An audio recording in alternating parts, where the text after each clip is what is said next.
destul de bună.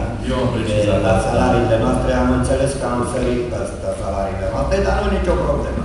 Eu am avut un condamnat care a făcut muncă în folosul comunității și să știți că acești oameni sunt în general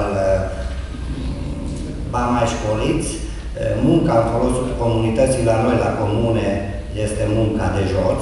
Dânsul a venit mai elegant decât primarul și eventual eu am multe lucruri, puteam să-i dau un birou, dar munca în folosul comunității este munca de jos, munca care trebuie făcut în fața oamenilor și așa mai departe.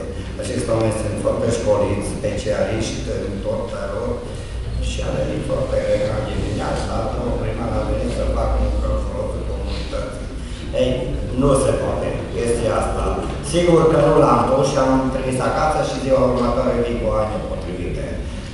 Acești oameni lucrează cu oameni din noștri care sunt mai murdari, care vor ajutor social.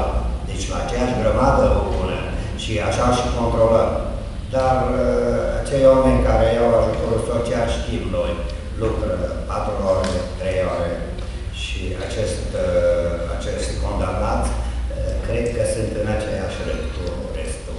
Deci ceva în genul acesta există deja o experiență și va trebui să ne dați sfatul cum să facem cu acești oameni. Mulțumesc!